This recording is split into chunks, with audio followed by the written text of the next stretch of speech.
ISF India's super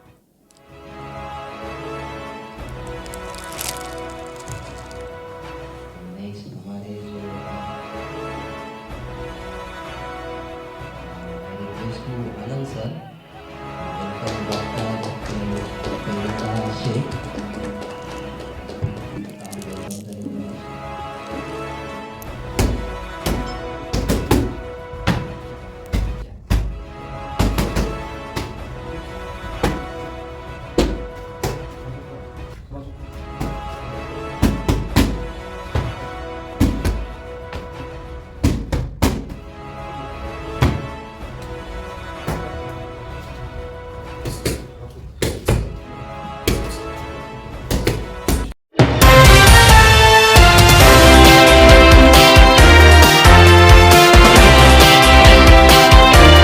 thank you very much. आप सब लोग यहाँ पर आए हमारी रिक्वेस्ट पर, और मेरे जितने भी गेस्ट यहाँ पर आए हैं, जो टीममेट्स हैं एंड द मीडिया पर्सन्स, मैं सबको थैंक्स कहना चाहूँगा। Specially doctor Fahmida, miss Gunjan, miss Reshma Khan, Alam sir, Sonu sir, Azhar sir, Somesh, Imam, Rohit और आलम सर के जो 3 धमाकेदार फाइटर्स हमारे बीच में हैं, और सभी मीडिया पर्सन्स को मैं बहुत दिल से थैंक्स कहना चाहूँगा। सो आज हम इंडिया सुपर फाइटर लॉन्च कर रहे हैं। ये लोगो हमने आपके सामने रिवील किया है, और हमारा फर्स्ट प्रोजेक्ट ये होगा कि हम बहुत जल्दी एक रियलिटी शो, एक amateur MMA reality show start करेंगे शूट करना। और हमारा जो प्लान अप है वो विद इन दिस February हम इसकी शूटिंग स्टार्ट करेंगे, और अंटिल मार्च या थोड़ा सा हो सकता है कि जो भी डेज़ अकॉर्डिंगली शेड्यूल जब भी पॉसिबल होगा शूट कंप्लीट होगा, मे बी मार्च और मार्च एंड तक हम उसको रिलीज़ करेंगे। तो ये शो जो हिंदुस्तान के मिक्स मार्शल आर्ट्स फाइटर्स हैं, स्पेशली एमेच्योर्स, मेरा एक कॉन्सेप्ट ये था, मैं बहुत दिनों से मतलब इस केस को स्टडी कर रहा हूँ कि प्रो फाइटर्स के लिए कोई भी प्रमोशन है या कोई शो है या कोई किसी तरह का कॉन्सेप्ट है, तो लोगों के दिमाग में प्रो फाइट का ही पहले आता है। बट मैंने ये सोचा कि जो हमारे, अगर आप देखेंगे हिंदुस्तान के अंदर, इंडिया के अंदर एमेच्योर फाइटर्स मास में है। हार्डली हमारे पास गिनी चुनी प्रमोशंस हैं जो प्रो फाइट्स करवाती हैं। ओके, तो वो कितनों को चांस देंगे?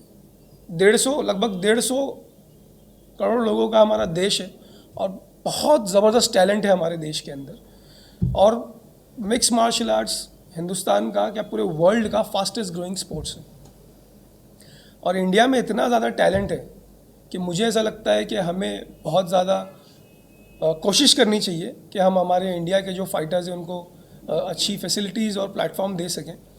इसीलिए एमेच्योर्स के लिए मतलब हम ये शो बनाना चाहते हैं और उनको एक प्लेटफॉर्म देना चाहते हैं। सर, जैसे कि फाइटर का सिलेक्शन और वेट कैटेगरीज का क्राइटेरिया क्या होगा?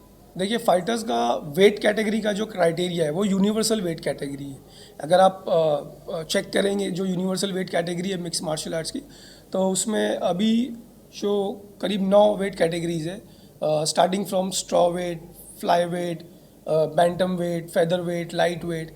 तो ये जो हम शो बना रहे हैं ये हम एक पर्टिकुलर कैटेगरी में बना रहे हैं, और होपफुली ये सक्सेसफुल होगा तो हम नेक्स्ट सीजन्स अलग अलग कैटेगरीज में बनाएंगे। जैसे कि रूल्स एंड रेगुलेशन जी, कमीशन के अंदर फॉलो किया जाएगा? रूल्स एंड रेगुलेशन कमीशन, देखिए अभी कमीशन अभी हमने फाइनल नहीं किया हुआ है, क्योंकि मैं ऑलरेडी एक कमीशन से बिलोंग करता हूँ, ठीक है, और हमने बहुत सारी कमीशंस को पास्ट में ट्रेन किया हुआ है। So to be very honest, me and my team is one of the holding commission in the country. So ये जो सारे जो स्पोर्ट्स, ये जो मिक्स मार्शल आर्ट्स के रूल्स और यूनिफाइड रूल्स हैं, जो रेगुलेशंस हैं, ये हम लोगों को खुद ट्रेन करते हैं, और हम खुद फेडरेशंस को ट्रेन करते हैं। सो डेफिनेटली ये हम खुद इसको रेगुलेट करेंगे। Medical and health checkup safety protocol क्या होंगे उसका? Okay, very good question. Safety is the first priority in the sports. So definitely there will be qualified doctors on the fighting arena, around the fighting arena. My whole official team is very qualified with all the situations and the hardships, whatever we get at the knockouts and the injuries and all the impact intensity. Match duration और round का structure क्या होगा आपका? देखिए, match duration round का structure जो amateur matches में होता है, जैसे कि अगर आप 3 मिनट्स के 3 राउंड होते हैं, और प्रोफेशनल मैचेस में जो अटैक्स होते हैं उसमें से कुछ इसमें कट डाउन होते हैं। अगर एमेच्योर के और प्रोफेशनल के आप रूल्स को अगर डिवाइड करेंगे तो उसमें से एमेच्योर्स में होता है कि जो इंटेंसिटी होती है इम्पैक्ट की वो थोड़ी सी कम होती है, और कुछ ऐसे जो ज़्यादा इम्पैक्टफुल अटैक्स है वो थोड़े से इसमें बैन होते हैं। तो इसीलिए इसको एमेच्योर करार दिया जाता है और ना लर्निंग फेज। एक चीज और हम पूछना चाहेंगे, स्पॉन्सरशिप अपॉर्चुनिटी फाइटर्स के लिए अवेलेबल होगी या नहीं होगी? जी डेफिनेटली। देखिए मैं आपको एक बात अगर इकोनॉमिकल सिस्टम से अगर मैं आपको एक बात कहूँ कि मिक्स मार्शल आर्ट का जो फाइनेंशियल सिनेरियो है इंडिया के अंदर, definitely it is hard and difficult to get the sponsors for any kind of activity, any kind of fight, sports, seminars, किसी भी चीज़ के लिए स्पॉन्सर्स को अचीव करना डिफ़िकल्ट होता है। But yes, we are trying a best कि हम फाइटर्स के लिए अच्छा प्राइज मनी जनरेट कर सकें, फाइटर्स के लिए स्पॉन्सर्स के द्वारा अच्छी से अच्छी अपॉर्चुनिटीज़ जनरेट कर सकें। वो ब्रांडिंग के वे में हो सकती है, फाइटर को गिफ्ट्स में हो सकती है, फाइटर्स के लिए किसी भी तरह की अपॉर्चुनिटी कोई भी अगर स्पॉन्सर्स है अगर वो आकर के देना चाहेंगे तो वी आर मोस्ट वेलकम। जैसे कि आज इंडिया सुपर फाइटर का बुकिंग किया है आपने, जी। तो यहाँ पर ट्रेनिंग यहाँ पर आप देंगे या उनकी पर्सनल ट्रेनिंग वगैरह? देखिए इंडिया सुपर फाइटर के जो पार्टिसिपेंट होंगे उनको ट्रेनिंग हमारे 2 कोचेस देंगे। जो इस शो के अंदर 2 टीम होगी, 2 टीम के 2 कोचेस होंगे और उनके साथ 2 डिवाइडेड अलग फाइटर्स होंगे जो डिवाइडेड होंगे 2 टीम में, और वो आपस में कम्पीट करेंगे। तो आपके सवाल के साथ मैं ये भी अनाउंसमेंट कर दूं कि हमारे जो 2 कोचेस हैं, एक मेरे बहुत अच्छे मित्र हैं जो हम साथ में बड़े हुए हैं और वेटरन है मिक्स मार्शल आर्ट्स कम्युनिटी में, Indian mix martial art community में, और वो मेरे बगल में बैठे हैं, मेरे बहुत अच्छे दोस्त हैं Alam Idrisi sir, holding an experience of 25 years in mix martial arts. और उन्हीं के बाजू में बहुत मैं प्राउड फील कर रहा हूँ ये बताते हुए कि मेरे ही स्टूडेंट हैं सोमनाथ गिरी सोनू, जो कि अभी एक बहुत अच्छे प्रो फाइटर भी हैं और एक कोच भी है। So he will be the second coach of the team.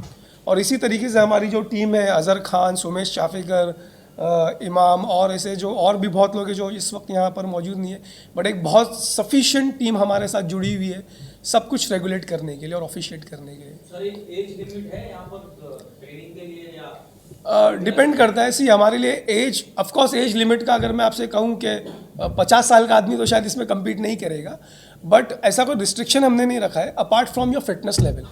अगर एक फाइटर कम्प्लीटली इनफ फिट है कम्पीट करने के लिए, सो एज मेरे हिसाब से कोई इशू नहीं होगा, because generally mix martial arts में अगर इंटरनेशनल वेस्टर्न सिनेरियो में आप देखें तो वहाँ पर 40-45 साल का आदमी भी फाइट कर रहा है। And we should not forget the legend Mike Tyson, जिन्होंने भी ऑलमोस्ट 60 के करीब हो गए और उन्होंने अभी एक बॉक्सिंग मैच खेला। So it's a very big inspiration. जैसा कि एमएमए फाइट जो है इंडिया में अंडरग्राउंड स्पोर्ट्स के विजन से देखा जाता है, तो ये कितना ऊपर आ सकता है इंडिया में स्पोर्ट्स के मुकाबले में? देखिए मैं इसमें आपको ये कहूँगा कि बहुत ट्रेमेंडस पोटेंशियल है, बहुत ज़्यादा पोटेंशियल है इस स्पोर्ट्स के अंदर, प्लस हमारे एथलीट्स के अंदर बहुत ज़्यादा पोटेंशियल है। क्योंकि अगर आप देखेंगे उसका सिनेरियो बहुत बड़ा है। अगर हम थोड़ा सा इंडिया में, ठीक है हम अभी भी तैयारी में है, तैयारी वाले फेज़ में है इंडिया में, बट थोड़ा सा अगर आप और आगे बढ़ेंगे एशिया और अगर आप थोड़ा वेस्टर्न साइड में आएंगे तो बहुत ज़्यादा इसमें फेम है, पैसा है। वर्ल्ड का सबसे मैं कहूँ कि वर्ल्ड्स मोस्ट एक्सपेंसिव एथलीट अगर कोई वो था रिसेंटली तो वो एमएमए से था, कॉर्नर मैग्रेगोर। सो बहुत पोटेंशियल है इस स्पोर्ट्स के अंदर और इंडिया में भी बहुत तेज़ी से ग्रो हो रहा है। इंडिया में तो क्रिकेट को नेशनल स्पोर्ट देखा जाता है, तो एमएमए फाइट को कितना ऊपर आप लेकर जा सकते हैं, या एमएमए फाइटर जितने हैं कितना उसे बढ़ावा दे सकते हैं? देखिए मेरी कोशिश और सभी कम्युनिटी के जो लोगों की कोशिश है, और डेफिनेटली आप लोगों का अगर सपोर्ट होगा तो हम इसको बहुत ज़्यादा ग्रो कर पाएंगे। काफ़ी सारे, जैसे कि अभी अगर आपने देखा होगा कि मैट्रिक्स फाइट नाइट भी है, जो बॉलीवुड के स्टार है टाइगर श्रॉफ, उनकी मैट्रिक्स फाइट नाइट है, वो बहुत पैसा इन्वेस्ट कर रहे हैं, बहुत मेहनत कर रहे हैं स्पोर्ट्स के लिए। इसी तरीके से और भी ऐसे बहुत सारे छोटे बड़े लोग हैं जो बहुत मेहनत कर रहे हैं स्पोर्ट्स को आगे लाने के लिए। अभी रिसेंटली अभी हमने हाल ही में एक न्यूज़ देखी थी कि अंबानी फैमिली एक बॉक्सिंग मैच कराना चाह रही है इंडिया के अंदर, और उन्होंने एक जो उसमें से एक फाइटर जो उन्होंने साइन किया हुआ है, आई एम नॉट 100% श्योर कि उनकी डील क्या है, but news according to the news वो एक फाइटर MMA स्टार है, कॉर्नर मैग्रेगोर। तो बहुत पोटेंशियल है इसके अंदर। एक आखिरी सवाल हम पूछना चाहते हैं, जी। ISF का जो लास्ट मैच होगा उसका विनिंग प्राइस सर क्या होगा फाइट के लिए? विनिंग प्राइज ये अभी भी मतलब प्रोसेस फेज में है, because we are still in the negotiation with the sponsors के साथ हमारे निगोशिएशन अभी चल रहे हैं, बिकॉज शूट अभी स्टार्ट नहीं हुआ है, shoot is about to start. और मैं आपके माध्यम से कहना चाहूँगा कि सारे स्पॉन्सर्स के लिए अपॉर्चुनिटी है, आपको बहुत फ़ायदा होगा अगर आप हमारे शो के स्पॉन्सर्स बनेंगे तो। So every sponsors are welcome. Reshma ma'am, आप क्या कहना चाहते हैं, क्योंकि आप partner as a supporter partner हो ISF का, क्या कहना चाहते हो? मैंने फरहान का पूरा प्लान देखा है और उसे समझा है बहुत अच्छे से। और जैसे हम नॉन गवर्नमेंट ऑर्गेनाइजेशन है, तो इन्होंने हमारे से बताया कि ये स्पोर्ट्स एंड एक्टिविटी, ये बहुत डिसिप्लिन स्पोर्ट्स है, और day to day being an NGO चलाना, और वो लोगों को, वल्नरेबल लोगों को फेस करना, वो बच्चियों को फेस करना, और क्या हम लैग कर रहे हैं कहाँ पे, उनको ट्रेनिंग के लिए, हर चीज़ के लिए। अभी इतने सारे स्कूल्स है, प्राइवेट स्कूल्स है, गवर्नमेंट, लेकिन कहीं पे भी डिफेंस ट्रेनिंग नहीं होती है, जिसके विक्टिम्स बनते हैं लड़कियां ही नहीं, लड़के भी विक्टिम्स बनते हैं। तो फरहान इज़ अबाउट कि वो उन बच्चों को ट्रेनिंग देंगे, हम उनको ग्रुप्स बनाकर देंगे, उसमें हम उनको मतलब एक स्पेस देंगे जहाँ पे इनके स्टूडेंट्स या इनके जो भी टीम मेट्स होंगे वो उनको डिफेंस की ट्रेनिंग देंगे। और मैं जहाँ तक देख पा रही हूँ, MMA हर जगह सुनने में आ रहा है, मिक्स मार्शल आर्ट, ठीक है, ये US में स्टार्ट हुआ था, फिर इंडिया में ग्रो हुआ है, और कितना क्रेजीली ग्रो हुआ है। तो जैसे कि पहले आपने जैसे रैप को सपोर्ट किया है धारावी में, फिर लोगों को ढूंढ के रैप करी, तो क्यों ना उन्हीं स्लम्स के बच्चों में जो स्ट्रेंथ ट्रेनिंग दे के वहाँ से भी हम स्टार्स को लेकर आए। ये हम वो काम करेंगे कि वहाँ से जो पोटेंशियल है उनको स्पॉन्सर करके, और ये मीडियम से फरहान के साथ में हम उनको भी एक स्टार बना सकते हैं। और सेकेंड, और स्ट्रेंथ ट्रेनिंग की बात है तो डेफिनेट बच्चों को, टीनेज को बहुत ज़्यादा ज़रूरत है सेल्फ डिफेंस की। तो हम जहाँ तक हमारी कोशिश है, हम इसमें स्टार्ट भी कर चुके हैं कि इन्हें स्पेस प्रोवाइड करके और इनके साथ में टाइम बैचेस बना के हम उनको फ्री ऑफ कॉस्ट ट्रेनिंग देंगे। Thank you. श्योर। और मुझे बहुत खुशी है कि मुझे यहाँ इनवाइट किया गया, और इतना अच्छा लॉन्च हो रहा है MMA फाइटर क्लब का ISF। और मैंने तो सोनू सर के साथ ट्रेनिंग खुद ली है, तो मुझे पता है कि क्या हो सकता है और ये कैसी ट्रेनिंग दे सकते हैं बच्चों को। और लाइक कॉम्बैट स्पोर्ट्स आपको कैसा लगता है? फाइटिंग में आपको इंटरेस्ट है कि नहीं? मुझे बहुत है, और मैं आप सबको कॉन्ग्रेचुलेट करना चाहती हूँ कि आपका जो ये न्यू वेंचर है, और आप जो न्यू फाइटर्स को चांस देने वाले हो अपने ये रियलिटी शो में, वो बहुत अच्छा हो, और ज़्यादा से ज़्यादा फाइटर्स को आप इंट्रोड्यूस कर पाओ। Thank you. Thank you. मैं हमारे